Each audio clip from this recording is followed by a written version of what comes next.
Hey guys, Core Ross, and welcome to the 6 News Roundup. We'll round up all the Rainbow Six Siege news over the last week or so. And to begin with, we'll talk about the mid-season balancing, the balance graphs, and the developer's explanation of why they're changing what operators, and we can also see what operators may get changed in the future. So let's start with the designer notes. This confirms all the changes that are currently on the test server. This means all of them will be coming to live servers probably relatively soon. Although none of these changes are actually a huge shakeup for the balance of the game, which makes me wonder, we are only getting one operator next season, so is it possible that what they're doing here is kind of giving us just a few little changes and they're holding back really big ones for next season just to bulk out the reveal content? Maybe. But either way, we got to look at the graphs and everything here, and it's interesting. So on defense, we've got Jaeger still flying high. Even after being made a 2-speed, it actually didn't impact his win rate or pink rate whatsoever, which is actually a good thing, because I don't like the idea that 3-speed is the must-have thing. It's good to actually see that if you're 2 armor, you can still do really well, and of course Jaeger is still massively up there. And then on the attacker side, Ashe still has the top spot, but actually Zofia is catching her, another 2 armor operator like Jaeger. I wonder if it's possible Zofia might actually overtake her in the future. Now I've got a whole video going over the actual details of everything and try to just break it all down. So if you want to see a more in-depth version of this, go check it out on the Core Ross channel. But we also got the pick and ban information as well. For of course, and all these graphs are like platinum and above.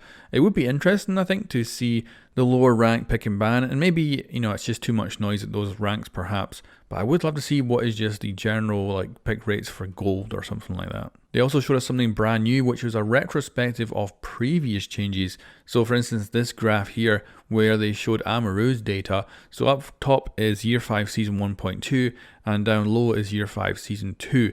And it shows the difference in how that operator was played after the changes from last season. Although there was no retrospective on the Jaeger changes, probably because nothing actually changed with his numbers. We also got a small update to the test server, which only had a few bug fixes. This makes me think that it's probably very close to actually being released to live servers, so the mid-season balancing actually coming to the live servers.